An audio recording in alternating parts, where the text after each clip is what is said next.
See?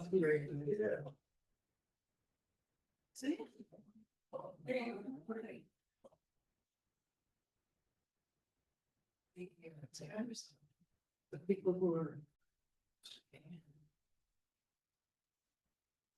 Yes. I see you. No, I maybe Brennan did this. Okay. Well, thank you to whoever up there's Rita. It's from distance there, it's from distance. Yeah, you only have me to. Rita, how does it, Eric, how does it look from that side of the?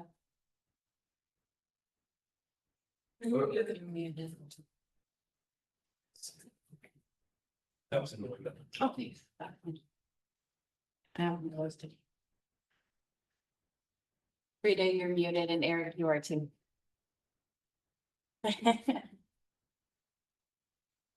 Looks good. Yep, looks Awesome. good.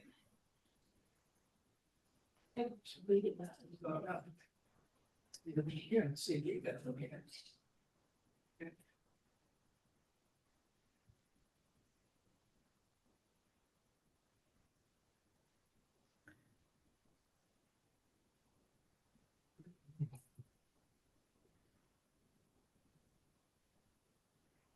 One more minute.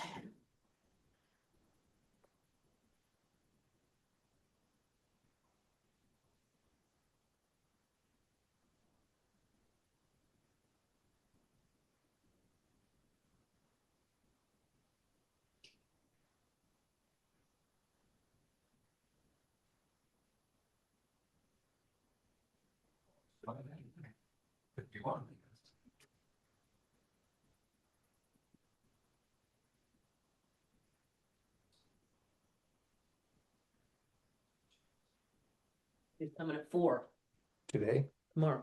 Okay. That's good. He's not gonna come at 5.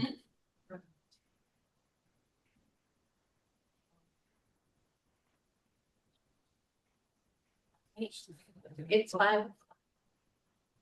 Everything okay there? Yeah. It doesn't help out really.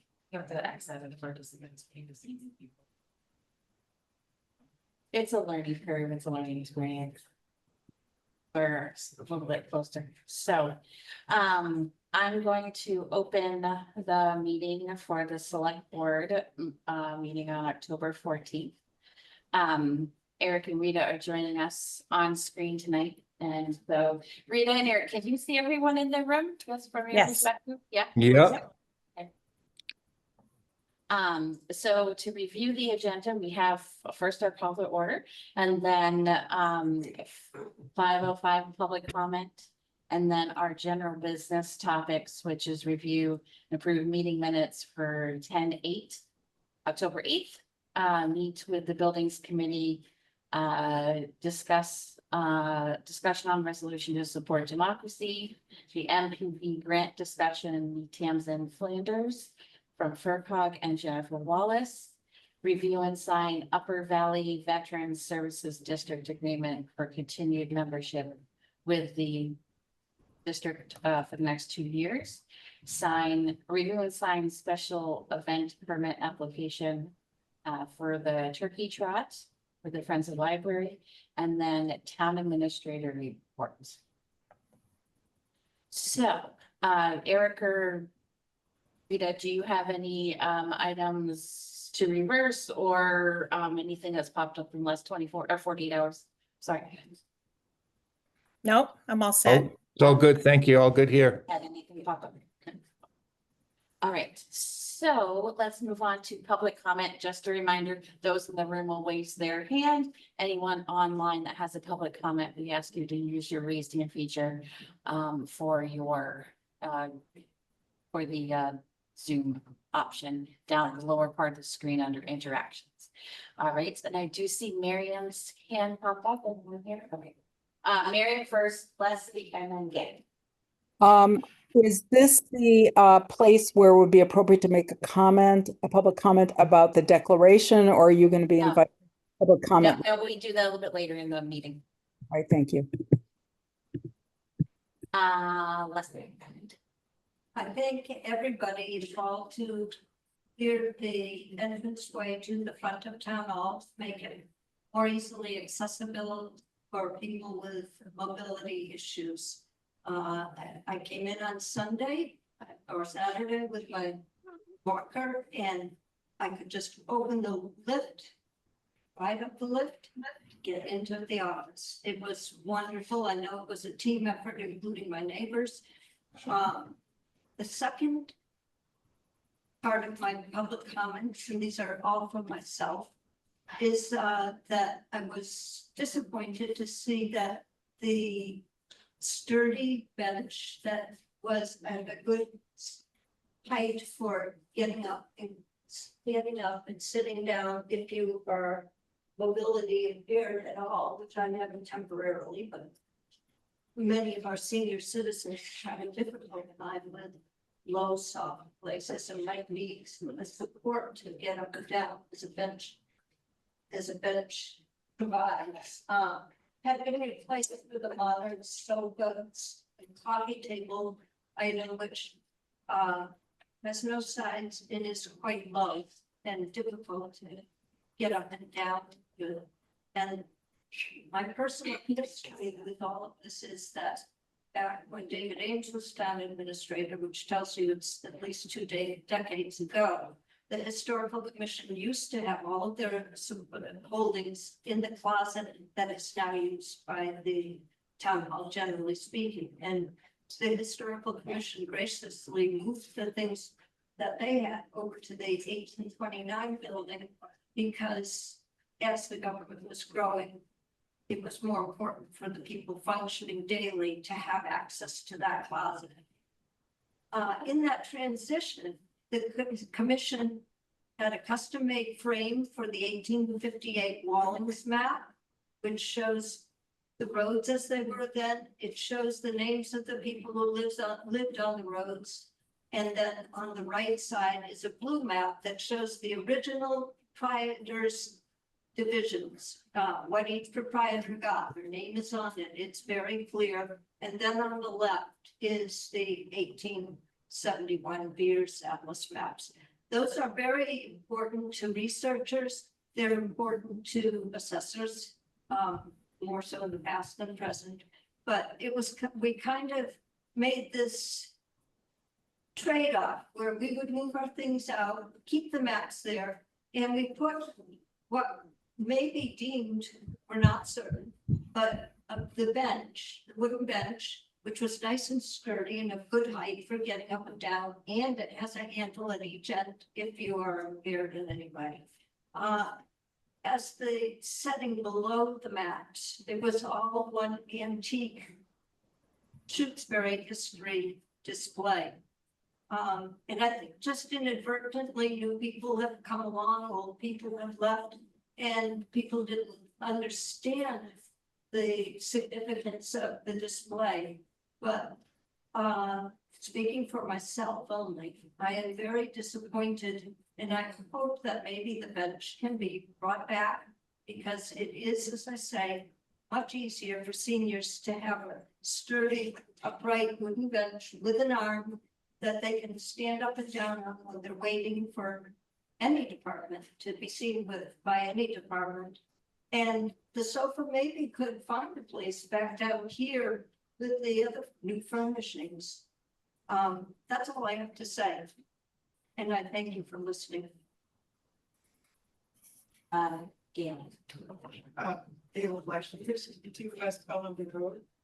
At last week's select board meeting, it was suggested in a conversation about replacement of the school roof. The capital planning undertake an assessment of all municipal building roofs and project a replacement date for each one. And that suggestion was made in the interest of future budget planning. But as a member of ECAC, I'd like to second that suggestion for a related but slightly different reason. Considering steps the town might take towards energy conservation, ECAC is looking at the feasibility of rooftop solar arrays on municipal buildings. A feasibility installation on any facility could not be considered without knowing the lifespan of its roof. There's no point putting a 20-year warranty panel on a roof that has only 10 more years of useful life. So, and in particular, in identifying a building that has only a few years of use, would make that building, boost that building as a candidate for receiving an installation, because if it has only 1 or 2 years left, there would be an opportunity for the buildings committee to write specifications for a new roof that would embrace preconditions needed for weight bearing or for structural integrity of the roof. And that could serve as the basis of a application from ECAC for the town for green community funding for installation of the array. So not only do I think it's a good idea to make that assessment, but I would urge that it be made a priority. Thank you.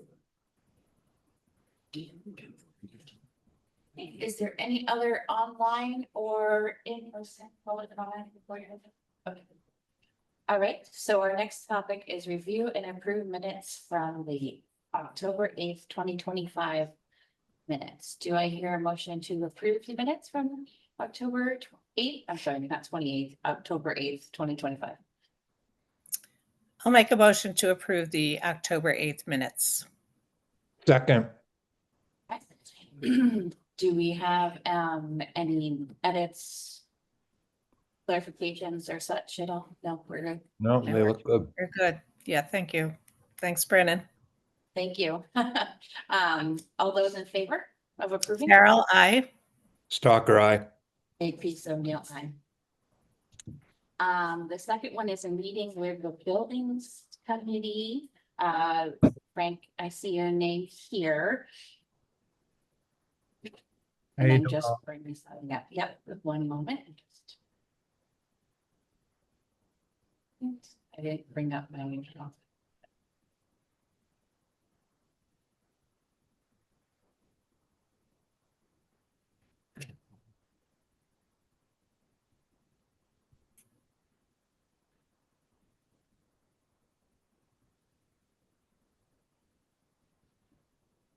Can you give us a background of our meeting with the? Yeah, so, and Frank can definitely. You're gonna any time, but my understanding was that the building committee wanted some. Reaffirming in their charge, there were some incidents with the school boiler over the summer where. Expensive repairs were being made without a notification to the building committee. So I think we're just looking to strengthen that relationship. Is that more or less right, Frank? Is that Yes. right? We have a quorum, so Stephen Dalmas, Phil Parker and I are on, so we have to call we have a quorum, so the buildings committee is Go called ahead, you call over. yourself to order. Yep. Yeah, basically, we asked for this because some things happened this year and some problems have been going on at the school for over 5 years. And I've been on the committee, buildings committee over 5 years, and it was the first time I've ever heard of it. And they spent a tremendous amount of money last year fixing this problem. So the buildings committee wants to know what the select board wants to know. What does the select board think the buildings committee's duties are with the town? In something like this case, when it comes to maintenance and other things. So, I certainly thinking about it, a boiler's a significant infrastructure item, so there should be a check-in with the buildings committee and some coordination with them. With those repairs. Rita, Eric, can you feel some? Yeah, Really? my sense was always in the past, pros. You froze. Rita, you froze. If you can hear us. Back in the ice age. Well, I'll speak while Rita's frozen there, but just, I would agree with the general concept that, yeah, the buildings committee should be, and should have been involved in that process and should be involved in that process in the future. There's no question about it in my mind. That should be the building committee's There was an bailiwick. issue with major, so I'm not sure if it was or kind of where the communication breakdown happened. Rita's delayed. Oh, is that what's happening? I'm Yeah, sorry. you froze and then you appeared again then- and I think what you were saying prior to that came through. Okay. Yeah, certainly for large infrastructure items, I think, that's large building repairs, those sort of things, certainly. Frank, I think that buildings committee should be coordinated with and brought into the conversation. Can I ask a question quick? Yeah. Are there regularly scheduled meetings with like the principal, the fire chief for building updates? Because I have not been here long enough to have seen that. Like maybe it happens during the budget cycle, I'm not sure. I just got the call this summer when they had water in the tank and found out that they spent $6,000 on a pump in the oil pump, and because it flooded in the tank it was in. And this has been an ongoing problem for over 5 years. So think I've what- never had a meeting with, the buildings heads. Mhm. Okay, because I don't know, I think the principal is fairly new too, so Yeah. maybe- Yes. but maybe it would be a good idea if we all people who manage buildings, highway, TA, principal, fire, library, had a meeting with the buildings committee, and that way we can kind of facilitate. Hey, Yeah, I saw Rob and Anna's hand. Hang on one moment.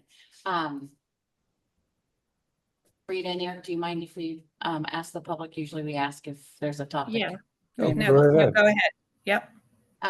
Rob and then Anna. Thank you. My question was answered. Okay, thank you. Anna? Hi. So I actually came here to just show my support for the resolution, but since this is somewhat about the school and I'm on the school committee, I thought I could be mildly helpful. So my understanding of this situation is that something extraordinary happened this year that was unexpected. And so I don't think this has been going on for 5 years. I think that the boiler has been in poor shape for a long time. Yes, that's true. I thought that that was sort of on the list of things to look into at some point. But it wasn't ever it has not yet become an urgent thing. What happened was when they redid the roof, and it's not entirely clear what exactly happened, but at some point between when they redid the roof and now, there is a cap that covers some vent that leads to the boiler, and it got removed. And so water has been leaking in through that vent for a while, and it took them quite a long time to figure out what was going on and why the boiler wasn't functioning correctly. And so they have spent a lot of money on maintenance for the boiler just to sort of, because it was leaking, it was doing these weird things, it wasn't functioning the way it was supposed to. And then they finally figured out that what the problem was this leaky vent. So I do think that the problem has been solved now, and so it shouldn't be an issue in the future. I don't know. I think it's a very tough line where you say this is just a maintenance issue and where you say this is a buildings committee issue. And so I would apologize on behalf of the school committee and the school for not keeping you in the loop a little bit better. But I think I agree with frank, that it does sort of like beg the question, at what level of repair does this become a buildings committee issue? And how can we coordinate with the building committee just a little bit better?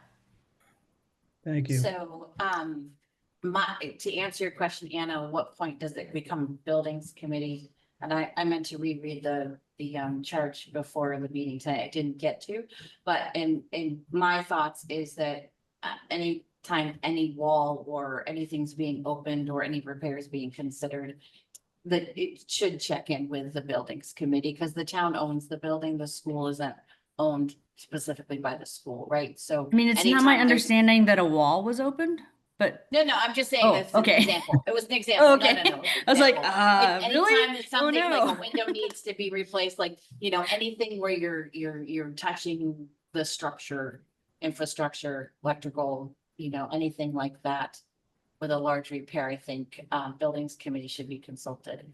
And probably capital too. And probably capital building, yeah, capital, definitely. Melissa, there could be I- grants, yeah. I also think, it illustrated sort of that, what happened with the oil tank and the fuel being in there, that there was a lot of money, that the problem was not diagnosed early when it could have been.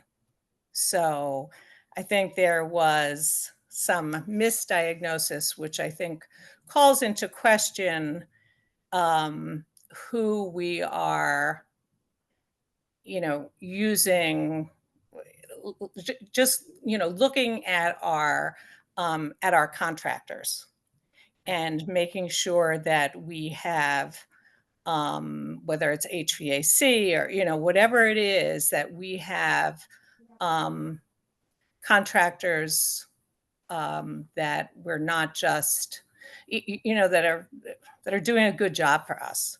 And I believe this was an instance where there wasn't such a good job done, because it was, there was an assumption that this was a leak. When somebody was called in, the buildings committee went ahead and said, no, there's not a leak.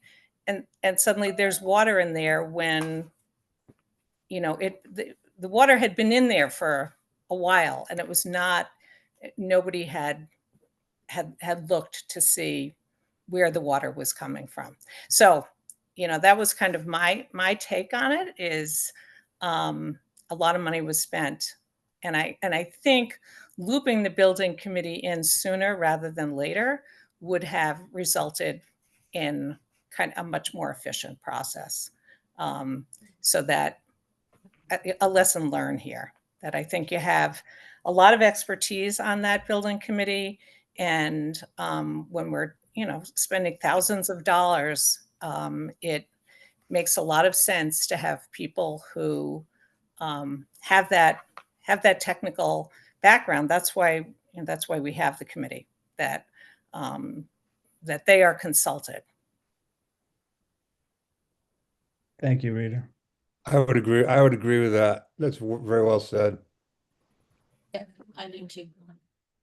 One thing we talked about in our committee, that Phil Parker brought up with when he was working at Mount Snow, is using work orders for some of these big things that would probably go through Haley, because she's the town administrator, so that we don't get a work order to change a light bulb. Right. But at least that way the town administrator sees it, and then she forwards it to the buildings committee, and we're all in the loop, and the town's in the loop. Because and you mentioned vendors. One of the other thing we talked about, I thought we had a preferred vendor list in the past, but I think what's happened is every building, whoever owns the fiefdom of the building, uses who they like. Yeah. And when Jeff Quackenbush was at UMass, they had a preferred vendor list. I don't think we could do it as big as they did, but you hire a specific electrician and he gives us a little discount, and he just handles all the electrical. You have an HVAC guy that he just handles all that, and we get a little discount because we're only going to use him with all the problems and the upgrades and stuff like that. So we talked about something like that. I don't know if you think that's a good idea or not. You also get too with that, Frank, you also get someone who gets to learn the electricals of a building, say that's had additions or, right? So you also have that institutional knowledge of those infrastructures that. And that brought in something. You go ahead, Phil. Yeah, just a general comment. I'm pretty new to the building committee, but one of my observations is that the town has grown, you know, especially with the new library coming online here soon. Just the town has grown to the point where we've got to start putting in place some more systematic approaches and some more professional approaches. You know, it'll, you know, long term, it'll keep things running smoother. The buildings will be better maintained. They'll last longer, and we're going to save money. So we've got to start, you know, putting those systems in place at this point and start looking into that stuff. I did like the mention of a work order process. And also something else that was mentioned at our last meeting, I thought Mary Ann would be here, because, I am here. She is there. oh, okay, hi. She's in person. I just can't see you. It's so small on the screen. You know, Jeff and Stephen have been involved in the building of the new library, and they've also been instrumental in volunteers and fixing a lot of things in town. And they both think that the library's new mechanics is over our head, over their head, over my head, you know, and you know, hiring someone to look after that for the first year to learn the system. And Mary Ann can talk about that more, but you know, things going forward, you know, we have a new contemporary building, and the buildings committee we can change a light bulb, but we can't fix the solar or when things break down, but we can, you know, that type of thing. That's the only thing I'm worried about, you know, when something big goes down there. And Mary Ann can probably talk about that more. Stephen can talk about that more. What's with the new library buildings maintenance? A good thing for the first year, it's under warranty of the subcontractors that installed it. After that, though. Yeah. That's what the first year. Yeah, I think we can make it more proactive and meet with people sooner. Because I mean, ultimately, to a certain extent, all these issues are gonna become capital issues, and if you start planning, you can plot that out better. And as, you know, having a process will, hopefully Eric and Rita, I don't know if you agree with this, but it'll help us not have surprises, potentially. I mean, there'll always be surprises with buildings, right? It's, homes have them, buildings have them, but it's an attempt at being more proactive. So Which I I have think is just, a good idea. I have two comments. One is I think having, and maybe Jeff Quackenbush can help us with this, is having a list, and it can be an abbreviated list of preferred vendors would be really a good idea. You know, my understanding is, and this is before your time, Haley, but you know, very often what would happen is if something came up at the town hall or at the library, or you know, we just sort of randomly kind of went out and, well, let's call that electrician or that you know, and so you didn't necessarily have somebody who, you know, was familiar with the building. They just happened to be available, and so you didn't you know, get that consistency or even get that, you know, customer service necessarily that I think we want. And I think there have been issues with some of the vendors we have used on a regular basis, and I think that needs to be explored, and you know, think through, do we continue using just because we've done it historically? You know, is this the best vendor? Should we be paying a little bit more money but getting better service? And yeah, you know, having people who are going to be there and know what they're doing. And then as far as a work order process goes, I think that makes sense. I think the concern is making sure that we just have a system that just doesn't get bogged down in delays and a lot of paper. Obviously, you know, sometimes there's just an urgency, so that, I think everybody has to be able to, or we need to, the school, if something comes up and they need an electrician tomorrow because of some problem, to get a work order, to get the,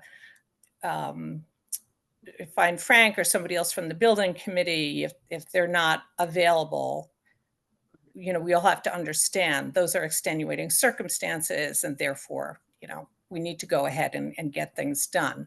But for kind of longer term, bigger expenses, yeah, we should have a system, and enough people are around that I don't think there should be, and we seem to have, Haley has been great at streamlining processes, and Brennan's on top of things too, that, things are moving through town hall, and getting approvals done. So I think, we could commit to doing that, to having a process like that, but also understand that in a case of an emergency, where the school's going to be shut, if we don't have somebody, in there, then we might have to forego that work order. But always, closing that loop of communication so that the building committee knows, the building operator, the building tenant, whoever that might be, and then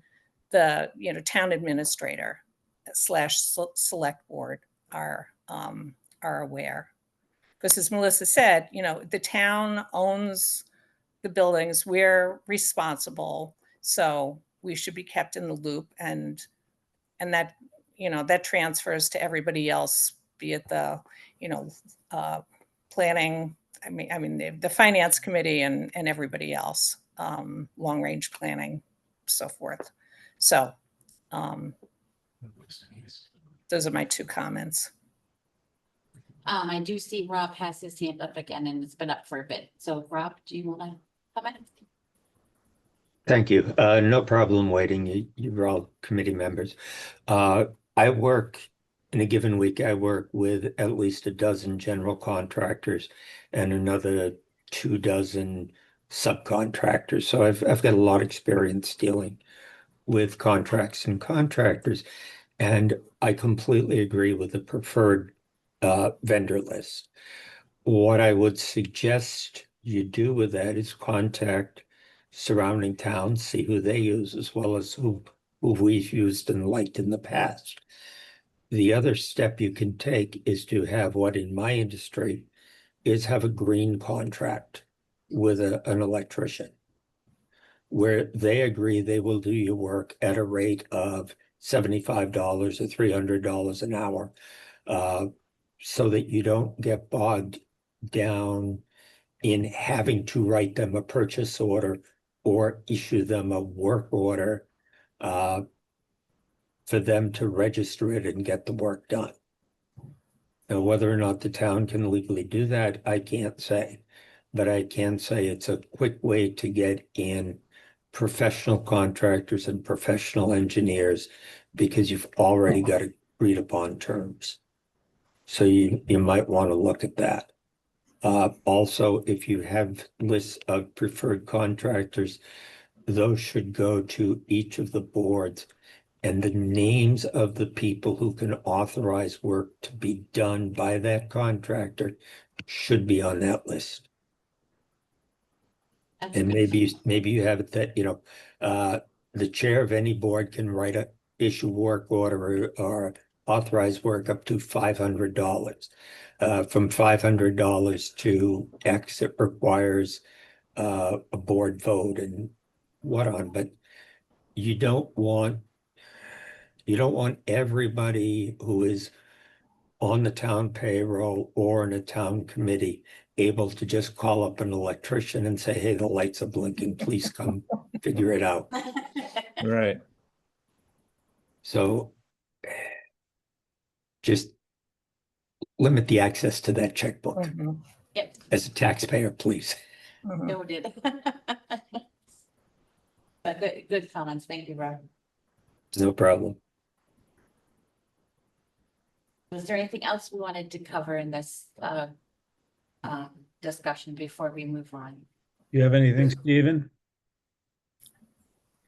Yes, go ahead. So, is there a legal process that we have to go through before enter this?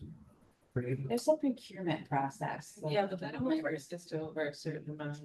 I don't think so for most basic expenses, but I will certainly be emailing Donna for, yeah, if she has templates that we can use or anything. Yeah, we got to. You can check in with Donna. I don't have too much to add, other than I do like the idea of a work order, although I might consider calling it a work request. That's fine too. And you know, when the woman was speaking about the school and the issue, I don't think from having looked at that boiler that the boiler was the issue. The issue was water getting into the oil tank and then that water being pumped to the oil burners, and the oil, I mean, the water in the oil fouled the burners. So hopefully the having the oil cleaned of all the water will take care of it. Now that there's a cover on that vent pipe, we'll find out if that truly is the problem, because there are some other areas that weren't explored that could possibly contribute to water in there. And when I did the inspections of the buildings, including the school, I interfaced with Matt a number of times. And, you know, this condition of water getting into the tank and water in the pit where the tank is, that was not something that was ever brought up. And, you know, as a inspector, I would never claim to be able to evaluate the condition of an underground tank. And in the report, you know, that was identified as something that would need further inspection, which we hadn't gotten to. And, you know, unfortunately, this event occurred. That's all. Thank you. Okay. Having said that, if someone wants to motion to end the buildings committee meetings, we can let the select board go on with their meeting. Do you have a motion? I'll make the motion, Jeff. I'll second. Okay. Roll call vote. Dalmas, aye. Parker, aye. Frank, aye. Again, aye. Thank you very much, all. Thank you, Frank. Thank all. you. You. Okay. All right, so the next piece on our discussion is the resolution just in support of democracy. This was emailed to us.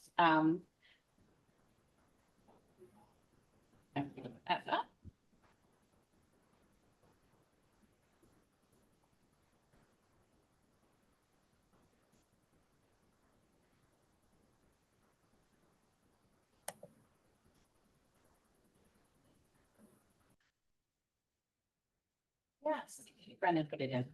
He's wonderful. Thank you, Brendan. This was emailed to us by a group of citizens as a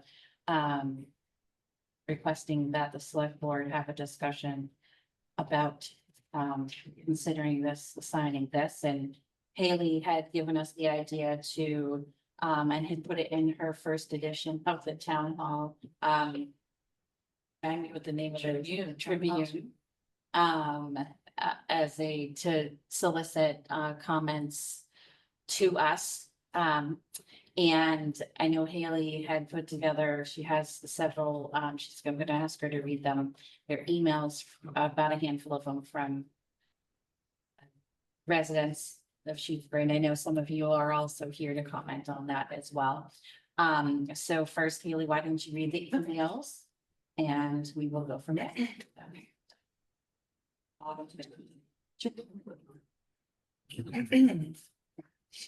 Okay, so the first email comes from Marla Killo of Pelham Hill Road. Dear Shrewsbury Select Board members, I write to you today requesting that you endorse the document Declaration Defending Our Democracy, the U.S. Constitution, and the rule of law that is before you. We are living in very challenging times with our constitutional rights under attack. It is my hope that by endorsing this declaration, the select board of the town of Shrewsbury will make a statement that our town stands for freedom, democracy, and the rights laid out for us in the US Constitution. We may be a small town, but we must speak up. We cannot remain silent in the face of the authoritarian actions being taken by the leaders of our national government. Silence is acquiescence. Please endorse this declaration. Thank you for all you do for our town. That's number one. Number two comes from Leslie Surser, Schoolhouse Road. I hope I said that right.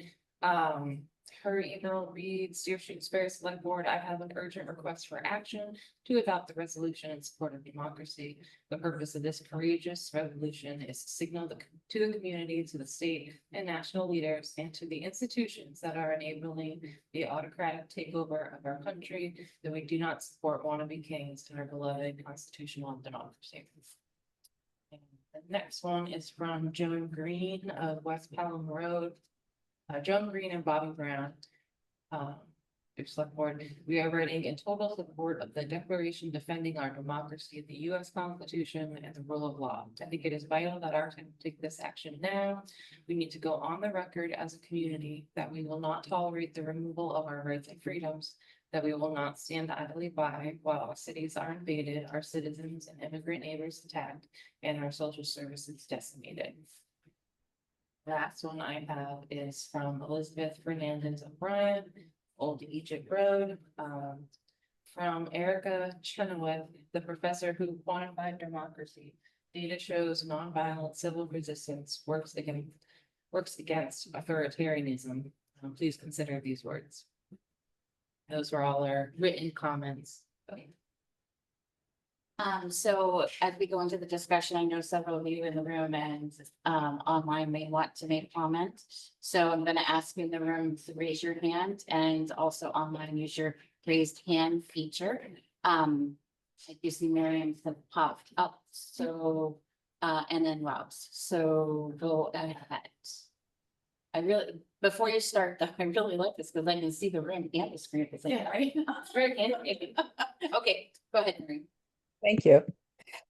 Dear Select Board members, in September, 44 residents of Shutesbury submitted a letter urging the board to debate and endorse the Declaration defending our democracy, the U.S. Constitution, and the rule of law. This request was made in honor of Constitution Day, September 17th, which commemorates the adoption of the U.S. Constitution. This declaration is part of a nationwide effort to encourage local governments to take a clear public stand in defense of democracy and constitutional rule. In Massachusetts, Boston, Amherst, North Adams have already adopted similar resolutions, as has Stowe. Other towns, Shutesbury, Leverett, Belchertown, Pelham, and New Salem have pending proposals. Every time one community adopts a declaration, more follow suit. Since early September, however, the need for local leadership and moral clarity has only intensified. We are well beyond what scholars would call a constitutional crisis. Federal agents, including military, have entered U.S. cities against the wishes of governors and mayors. Congress remains closed and unwilling to exercise its oversight functions under the Constitution. Federal workers are being arbitrarily fired. Journalists, clergy, and ordinary citizens have been physically attacked on the streets in major cities across the country for exercising their First Amendment rights. ICE raids continue to traumatize families and communities across Massachusetts and beyond. It's no exaggeration to say people are being hurt, they're disappearing, and they're dying. These are not abstractions. Many Shutesbury residents depend directly on programs that are under attack, including Medicaid, Medicare, Social Security, SNAP, and the ACA subsidies. Others in our community are immigrants or relatives of immigrants or friends of immigrants.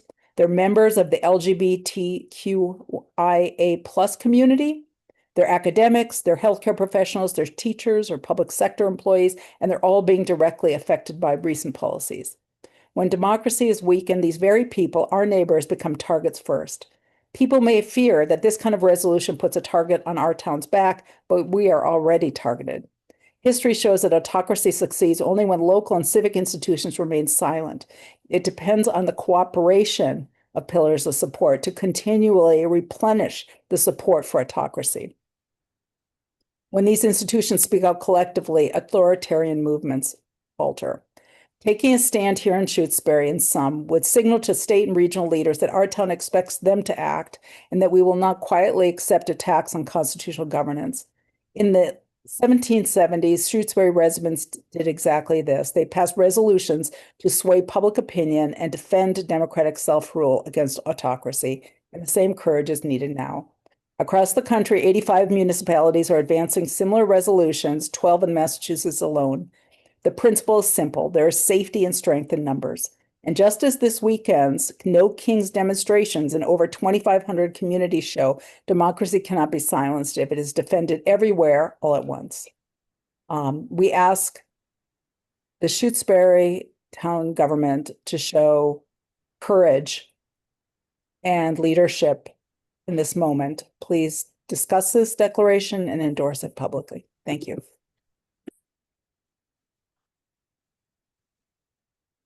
Rob.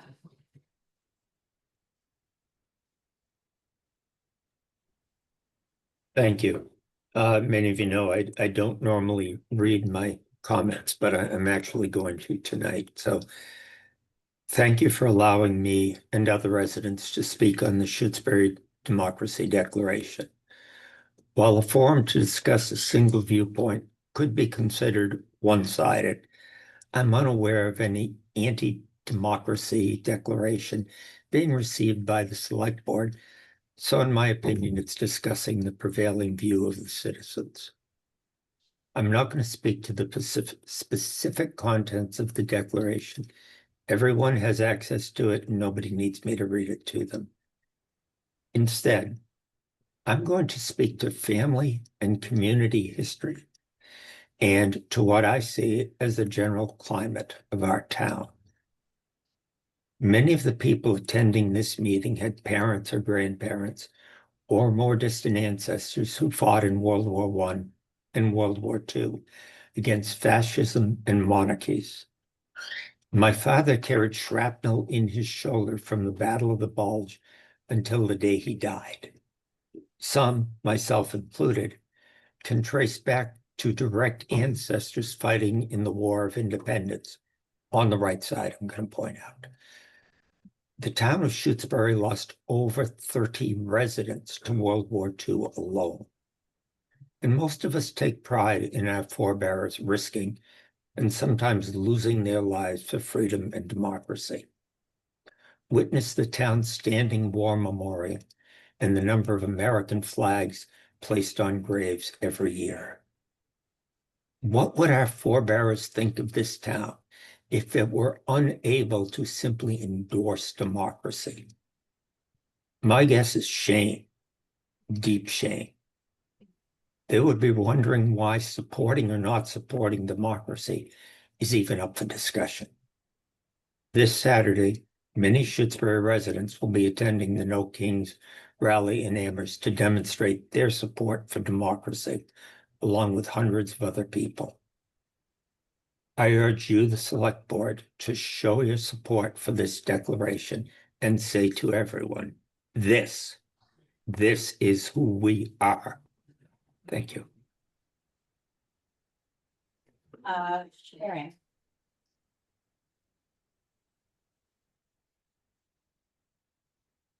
You're on mute.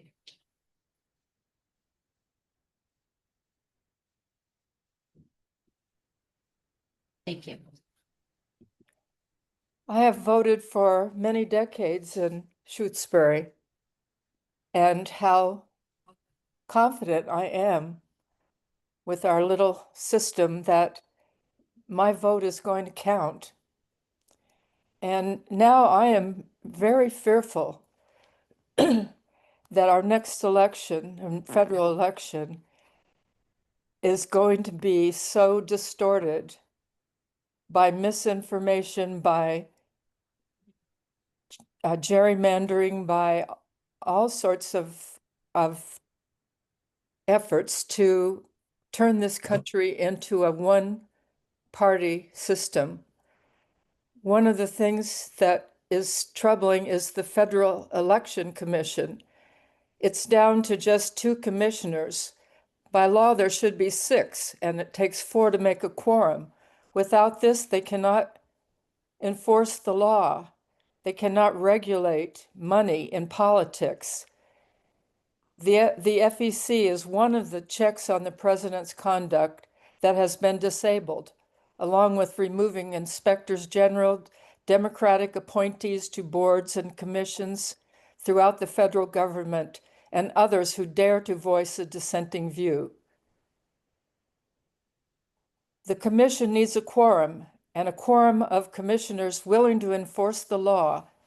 Billionaires seeking new ways to wield influence from the shadows will face no deterrence, while the American people's desire for a fair and transparent political system goes unfulfilled.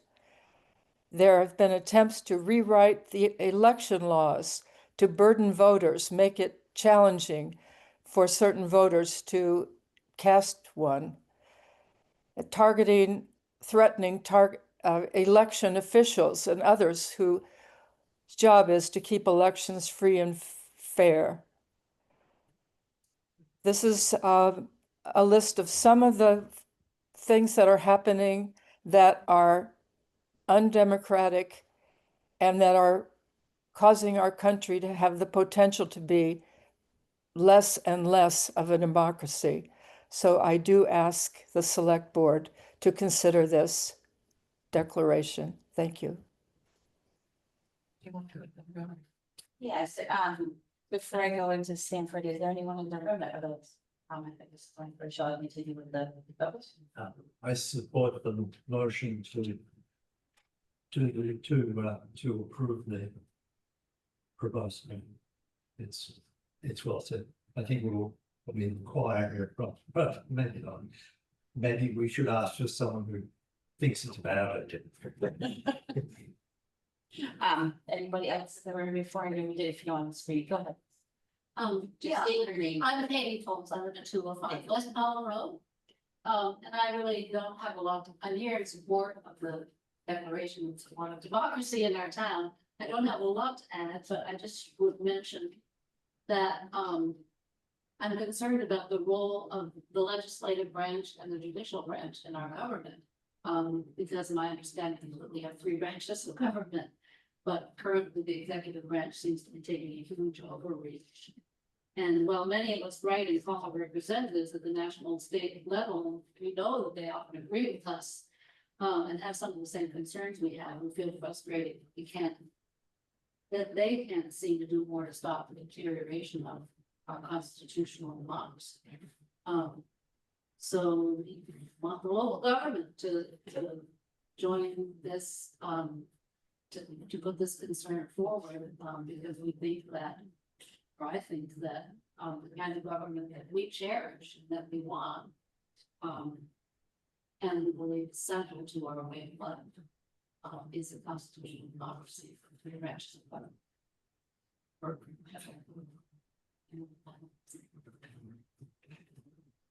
Okay, I'll ask back to, you want to talk, can I do Sanford and then you, and then yeah? Is that right? Oh, okay, go ahead. Go ahead. I'm Tom Seifert from South Laurel Drive, and everybody else is speaking better than I would or could tonight.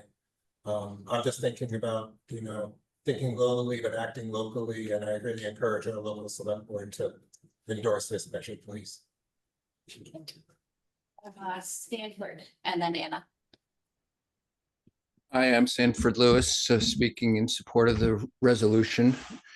In a small town like ours, we know really well the values and the challenges of democracy at a very personal and local level. And I'm personally grateful to you, the members of the Select Board, who invest so much of your valuable time and effort in making our community and our local democracy function, and to strive for consensus, even on issues that are sometimes quite polarizing.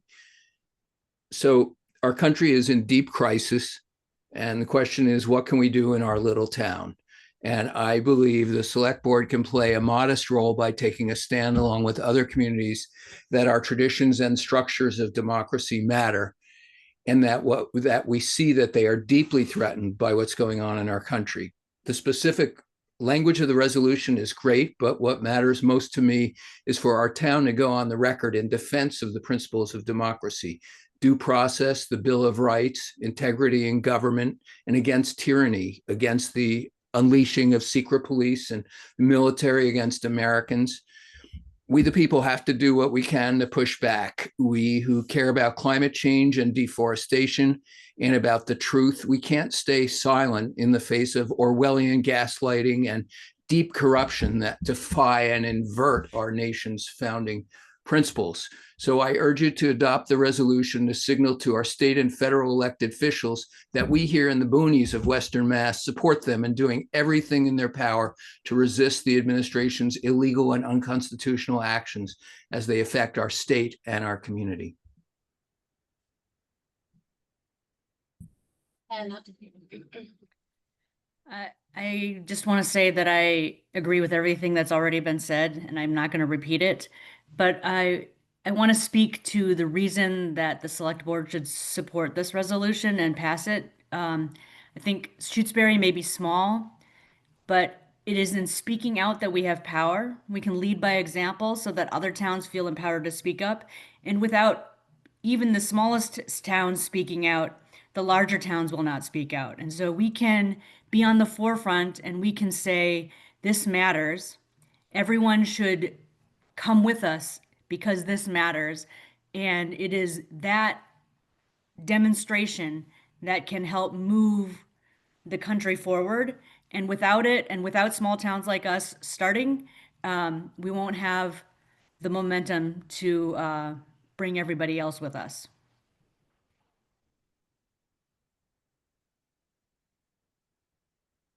is there anyone else on screen or in the room that would like to play?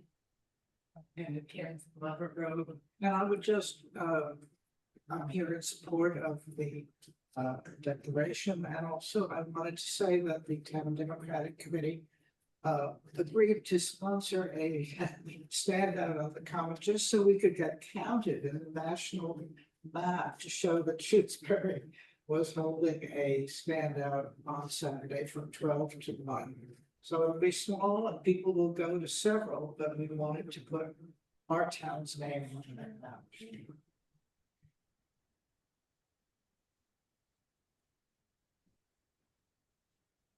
Anybody else have any comments they would like to make? I will open it up to the select board for discussion, if you guys would like to discuss it. Don't know where you'd like to start. I have some comments. I'll start and just simply say that I couldn't be more in favor of this if I had to be.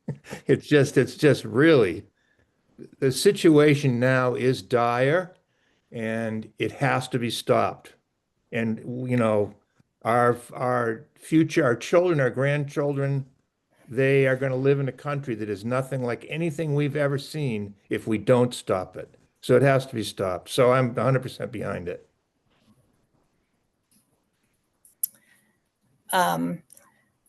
I wholeheartedly agree. I'm kind of horrified, and I think it was, as Rob said, I am a child of a World War II veteran who was at the liberation of Buchenwald, and I grew up totally immersed in what happened pre-World War II and during World War II, and stories that just, have stuck with me. And I look now and say, oh my gosh, is this where we're headed? It's terrifying. It really is terrifying. And, I do worry. I worry for my children. I worry for my grandchildren. I worry for our country. I worry for everybody. And so, yeah, we're just a little voice. But we're small but mighty. And I think it's totally appropriate. We have not heard, I have not heard from anybody that, we shouldn't endorse this declaration. Unfortunately, the timing was such that, we couldn't do it at the special town meeting. It would have been great to, have it there, but as I said, the timing didn't work, and we can do something at the annual town meeting. But I think for purposes of right now, that I wholeheartedly support the endorsement of the declaration.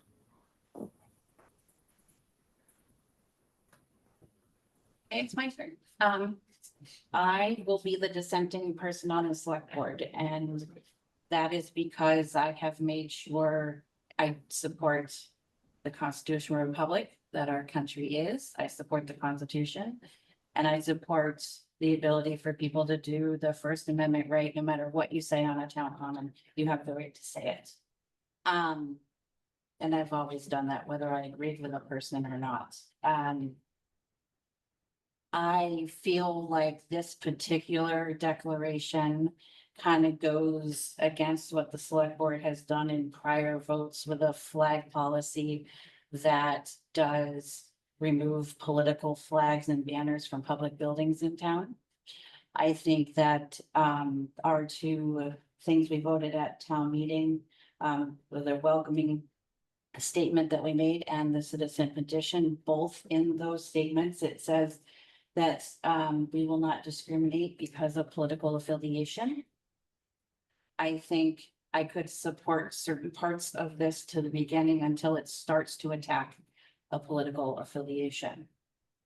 I think that it's divisive. I think that there are people in town, 220 people voted differently in town. So there are a wide variety of political views, and I don't feel comfortable as a representative of all those that chose to vote for me on all sides of the political spectrum to take a political stance in this way. I would support anyone who signed this declaration to the select board to feel free to add your names and send it and post it wherever you'd like to. It is your constitutional right to do so. I have steadfastly remained unpolitical in this position, and I will not make my position a political position. We don't run on political affiliation. So I will not be signing this petition or voting, or the declaration, or voting for it. I think we need to avoid polarizing within our own community, but adding to the polarization of the country. There's a lot of violence going on right now in Washington that, and we have seen one person who was having moments of First Amendment rights on college campuses be shot just for voicing his alternate opinion. So I'm not willing to add to that by signing something so political from a select board point of view.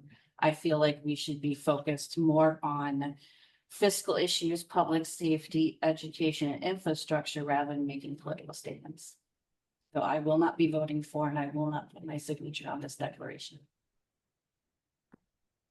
I also would feel this way if it was someone else's name as president in there. I would not vote on either side, on either political side. I don't find it, I personally wouldn't do it as a select board member.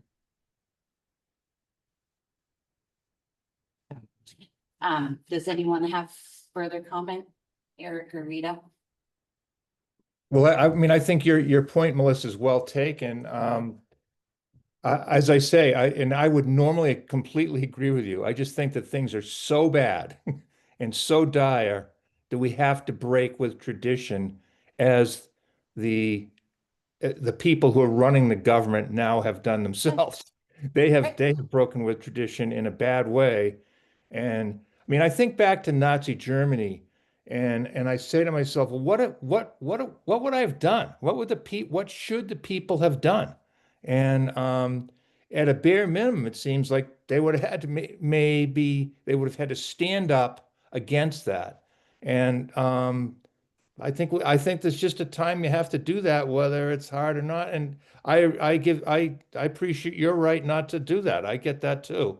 I'm certainly behind that, but I think that I just think it's too big a situation to ignore, that's all, or to not do something about as small and pitiful as our little thing will be here. It just has to be done. That's all. So I appreciate that. And one thing you and Rita and I have always done well is that we do disagree on some things, but we do it well together kindly. And we still treat each other friendly and can work together. So I appreciate that. I think And we've we do too. voted unanimously in everything. I could be wrong about that, but I think since I've been on the select board, we've always voted on everything. Yeah, we found Same way. common ground in most things. This is one of the ones that I wasn't able to. Yeah, I get that. So do you want to take an official vote, Melissa? Sure. Do you want to make a motion? Yeah, I'll make the motion that that the select board endorse. I just wanted to pull up so I had the right the declaration defending our democracy, the U.S. Constitution, and the rule of law. Second. The only thing I would ask is, Haley, can we make the vote on the bottom of the vote of how we vote? Yes, I Recorded can vote, teach and that, then I can also, before you officially vote, maybe I should have said it sooner. I know in some communities, and like you said, I think especially as a town administrator, you're apolitical. So I know that some communities, folks have asked, petition, what's the term for that? But they've asked folks to make it more specific to like the local community. I know that happened in Amherst, so that might be an option you would want to consider, or you can just take the vote. for me to sign that, it'd be very dramatically different. The first few paragraphs would be okay. The last page and a half would not, so, it falls under that political. I don't do that at this seat. And then if you could, and this is just for, I don't know how you and Rita, or Eric and Rita feel about it, but add the lines and mention that just one select board represented. Does that work? Is that okay? Yeah, that's fine. Yeah. Yes. All right. So then all those in favor of the motion Rita made to support the declaration defending our democracy. Farrell, aye. Stalker, aye. Makepeace O'Neill, nay. All right. We will move on to MPV grant with Tamsin and Jennifer.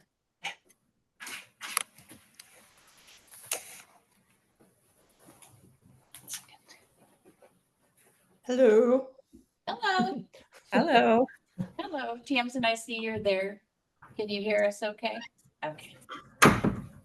So, shall I do a little intro? Yes, please. Okay, so Tamsin from FERCog let me know as chairperson of the Lake Wyola Stormwater Erosion Task Force when we were talking about having received the Rural Development Fund grant for the engineering study, that the MVP grant round was coming up and that there were potential opportunities there for the town to express to write a letter of interest, and that such a grant could help to extend some of the initiatives that are covered by both the engineering study and other stormwater erosion efforts that are going on in the town.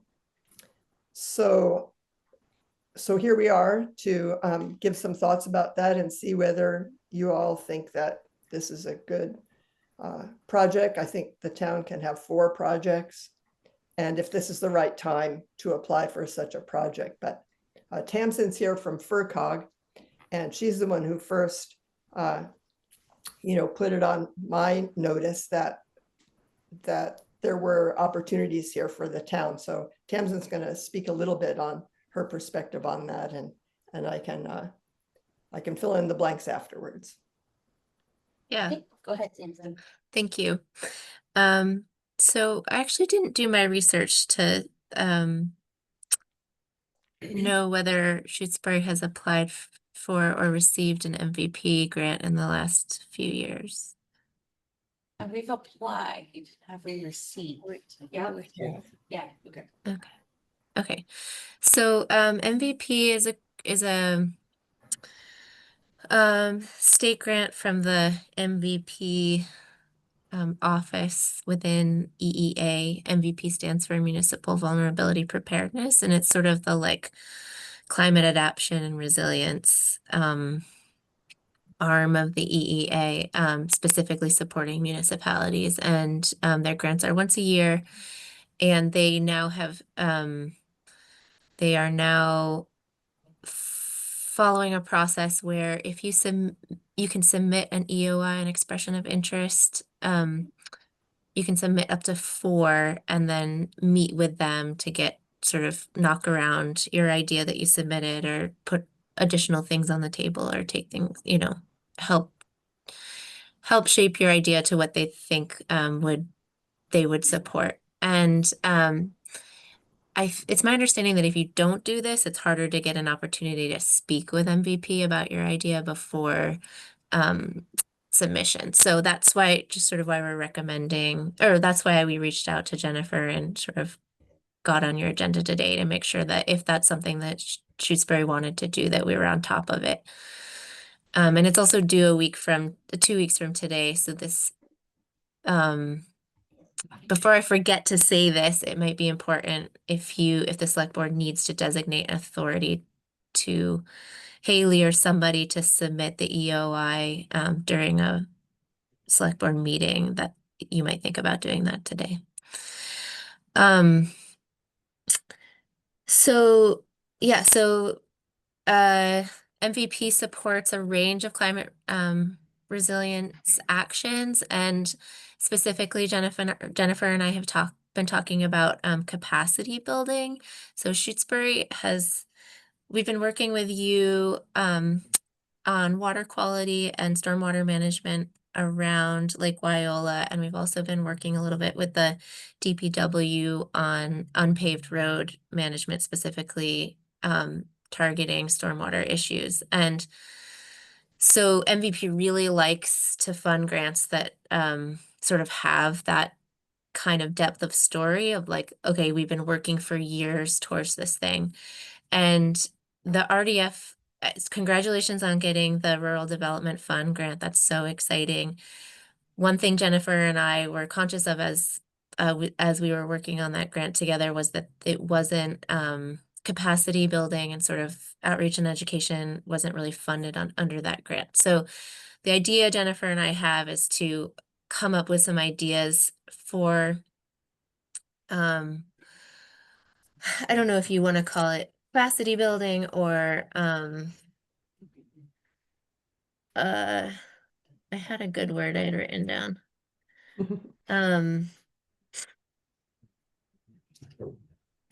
Sort of consensus building, like education, building more buy-in around the work that RDF grant is going to do amongst the stakeholders at Lake Wyola. And or stormwater across the whole town, because I know that you are now shifting towards maybe a model for the stormwater erosion task force that's a little more town-wide. So we sort of, some of the ideas that Jennifer and I talked about, we're thinking about starting to develop operation maintenance plan for roads. Although Kimberly reminded me today that MVP doesn't love the word maintenance, and so that could be a harder sell. Also, it might benefit to wait until after the engineering studies and recommendations have come out of your RDF grant work before an operations and maintenance is sort of discussed in full.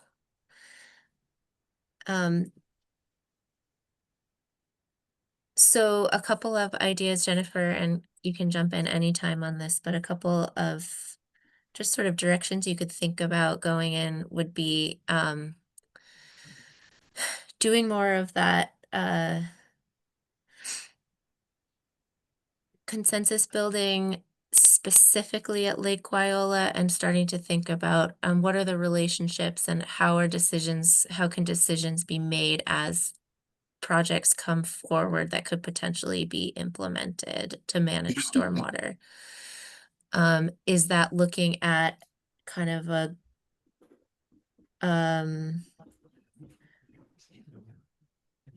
looking at a governance structure, just understanding jurisdictional issues, just is it just simply getting everyone to understanding what's the outcome of the engineering studies, you know, which audiences are most important? Is it all residents around Lake Wyola? Is it association members? And then if those ideas are sort of too, you know, and you know, action, another idea is like coming up with working with what the what the task force proposed as far as action items and seeing if we can kind of even advance that plan even further. And then if those ideas are too big, we could work with GZA and Field Geology Services, which is who you've contracted with to do the RDF work, to do some really fun, like on the ground site visits. The fluvial geomorphologist who would probably work on your study, Nick, forgetting his last name, he lives in Charlemont and he does he's worked with us in other towns in Franklin County to give like really compelling kind of explanations about how the watershed is working.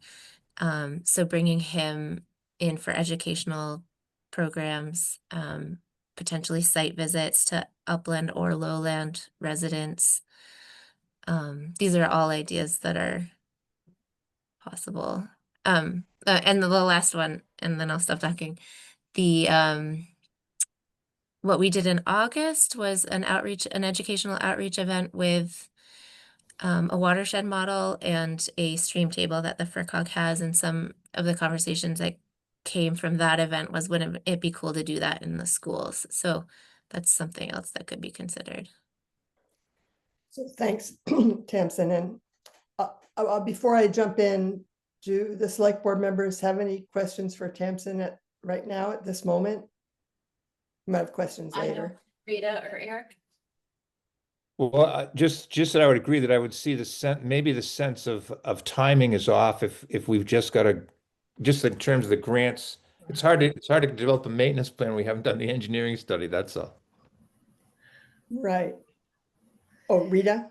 Yeah, I had a question. I haven't looked at any of the MVP material for this time around, but in answer to your question, we have applied, Tamsin, at the beginning, we have applied for MVP 2 or 3 times. We've gotten one grant, and the one grant we have, which is actually active, is paying for the solar at the and some of the, I think the backup at the new library. So so that is an MVP award. But my understanding was in the past when we've been turned down by MVP, because we had gone in on some stormwater kind of planning stuff, was, you know, they wanted kind of shovel ready projects, you know, implementation. They were kind of shifting away from planning and process and wanted to move towards, you know, more actual construction stuff. And I didn't know if they were opening up this year, if they were going to be more amenable to, you know, a public education process, for example, community engagement around stormwater issues. Yeah, Rita, thanks for that background. I don't know the answer to that. I know that we've had a lot of success with the education component, but it's often been paired with kind of advancing some very technical work and Yeah. like project identification, prioritization, and early project design. But I think that that's what the RDF grant is doing. And so we could make the Right. argument that this is just sort of like a supplement that is sort of like what MVP likes to fund, but now they don't have to fund the technical piece of Right. it, but we need that education, outreach and education to make it really effective. So it's a complement to, it's like the next phase. And if the RDF stuff, I mean, I guess the argument could be made if the RDF stuff is going to get underway relatively soon. We have that grant award. With MVP, we're probably not, this is probably a 9-month lead time, right? Before we'd even know, we would be well into the development of the work that through the Rural Development Fund. Yeah, project, actually, the so I research. think the timing looks actually pretty advantageous if we, you know that you already have the RDF grant, and right, so MVP would be, the application would be due maybe February or March. The award would be notified in September. Work would start probably October. Right. Oh, so it's that And then long it would too, be, I would recommend you go for a 1 month because they sort of like, I mean, the 1 year, they like the 1 year smaller budget projects. Right. Often we go for 2 years and they cut us down to 1 year. Right. And that would line up exactly with the end of the RDF grant in RDF, yeah. June of Yeah. 2027. Yeah. I know, and Haley, maybe you can jump in here. There's been some other discussion. I know you've talked to some other folks about, and I just don't recall what it is on MVP on an application. Was it around stormwater stuff with Michael DeChiara? I think a little bit, it's too bad he's not here. I know. He definitely has some ideas too. Okay. I think pertaining mostly to like solar and some projects like that. But we can do up to 4. Yeah. And Yeah. I think it makes a lot of sense to do one for education and outreach. And piggyback on the Rural Development Fund work. Yeah. I think that, yeah, I think that makes a lot of sense. And we just, I mean, as you pointed out, Tamsin, the expression of interest kind of gives you, opens the door to having the conversation with the staff about what you're planning on doing. Then they give you feedback and just say, yeah, that's a great idea. That's not such a great idea. It's fundable, so that before you put the application in, you have a pretty good sense of, is this going to be a viable application? Now, it hasn't always worked for us, but, we could, as you said, we could put in multiple expressions of interest. So I think we should go ahead and Melissa, if we can, give authorization to, I guess, Haley, you would be doing it on behalf of the town, to authorize you to, submit an expression of interest on this one. And maybe between you, Tamsin, and Jennifer, you can just help Haley write up whatever needs to be written up for the EOI. So I think I hear a motion. I think, Rita, you're making a motion to Yes. designate Haley to work with Tamsin and Yep. Jennifer on the EOI. So I've heard that motion, so. Second. Thank you, Eric. I'm not going to try to say it again. So let's first vote on that. All those in favor of designating Haley. Farrell, aye. Docker, aye. Maybe so be like. Okay. Yeah, that's great. And thanks to both of you. Yeah, I think if we can do that follow-up, the timing could work really well. I think I'll just chime in. I mean, you've already voted, so that's cool. Thank you. And, the rationale here is definitely to, the engineering study will propose infrastructure in a variety of locations. And if we can get some capacity building and partnership development going before that, the town is in a better position to implement and or seek funding for implementation, number one. And number two, I did survey the MVP grants last year and the year before. And you're right, a lot of them have infrastructure components, but every single one had some kind of capacity building, education, public engagement as a part of, so it was like a 2 or 3 part project. So I think that that it's a good move for us. And the other thing I think, and Tamsin, you can help me if I'm wrong on this, but it's my understanding that MVP is one of the few that can allow funds to be spent on not just public municipal owned endeavors, but private nonprofit people can benefit too. So, and this is one of the things that's been a block in the past of our various stakeholders working together. So I think it's a really smart move, and thank you for the positive vote. Good, you're welcome. Thanks for all the work you've put in. Okay. Yeah. And the committee for sure. And the committee, and I think Haley said something about the next, maybe at our next meeting, we'll be taking up the new committee. Okay, good. And also I'll have to say Tamsin was, like hand in hand in all the work that was involved. Yes. There's no question. So yeah, thanks well, for Tamsin. Yeah. Yes. Okay. Yeah. Great. Thank you. Thank Thank you you. for your time. Bye-bye. Bye. Bye. All right, moving on to reviewing and signing the Upper Pioneer Valley Veterans Services District Agreement to continue the membership for another 2 years is our next item. Can I ask just a tech question? Anyone who doesn't have the camera on doesn't show, right? No, it's fine. Well, I can try. I'm just curious. There's 4 modes. So speaker, thumbnail, gallery, and multi-speaker. Right now it's on gallery. So I think that gives you the most views, but we had like 28 people on. Yeah. So I don't know if they would have all shown. May or may not have. I was just curious. But we do have a participant list that we can. Yeah, no, I was just curious. All right, so on to the Upper Valley Veterans Services Agreement. So we're being asked to, for a 2-year approval from the Commonwealth of Massachusetts. And it's for 2 years, approval starting July 24th, sorry, excuse me, July 1st, 2024 and ending July 1st, 2026.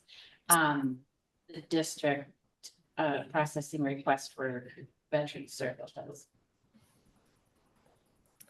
So that's I'll make a motion that we execute the Upper Pioneer Valley Veteran Services District Agreement. Okay. Second. Do I hear? Okay, all those in favor? Farrell, aye. Darker eye. In piece of meal, I, and give me a second, and I'll sign it now. And we will.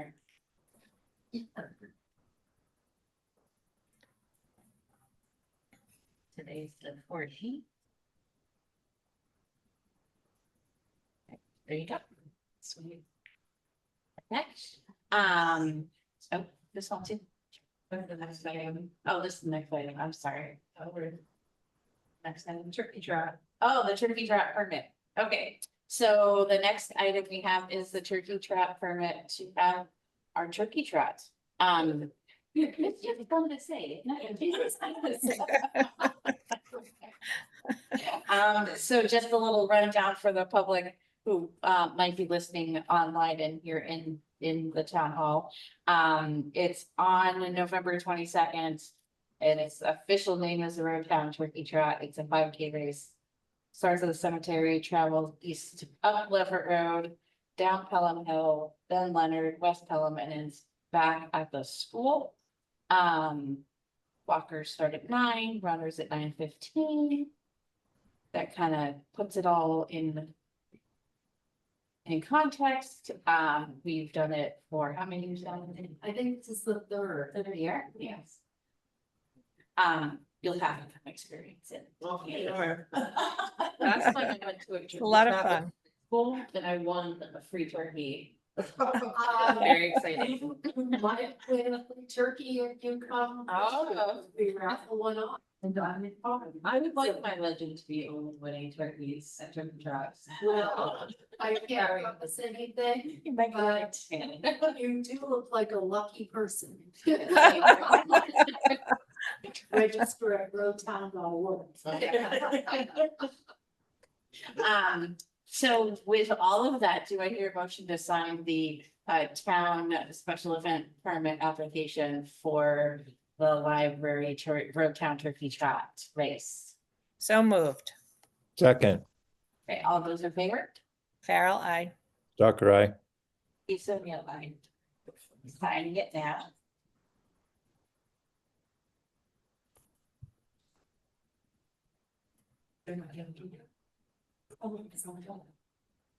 Okay, I'm just sending it back across the table. Haley? And the next is the town administrator report. I don't have, because I have a bit, because you have to sign the letter of support. There's one. Oh, yeah, okay. Because we met Wednesday. Yeah. Not a long time. So Haley has asked if we would support her in the application for the mosquito control commission. I think I'm getting that. Mosquito control district. So yeah. If we would support her joining that for 2 years. I think it's a 2. It Do sounds you so get- fascinating, Haley. I'm in full support. I don't like mosquitoes. Right. I don't like mosquitoes, so if you can get rid of mosquitoes, that's great. Black Apparently flies, there's too. a strong connection between mosquito control and public health. To get the rural and areas, and particularly for people who are either very young or older, Yeah. because they're more susceptible. So, and no one has that slant on the current committee. So you're fulfilling that need. Okay, so do I hear a motion? make to a motion, support yes, Haley and to- that mosquito endeavor? Yeah. Okay. Yes. Go for it. Do you need a vote? Yeah, we'll take a vote. Sure. Yeah. Do I hear, Yes, so I'll make a I'll motion that move- we support Kaylee Yes. in the mosquito. Said it right the first time, mosquito Control. control, thank you, information. A second. All those in favor? Farrell, I. Tucker, aye. Big piece of meal, did you prep the letter already? Because I'll sneak up. I'll sneak up and sign it then. Okay. And I think that's the end of our meeting. What time is it? It's 6:30. Feels like Yeah. it's so dark. Yeah, Yeah, right. that was a lot to cover. Yeah. So do I hear a motion to adjourn? So moved. Second, All those in favor? Farrell, I. Tucker, aye. Big piece of meal life. Good night, everybody. Thank you. I know. Okay. Safe Bye-bye. travels wherever. Yeah. Bye.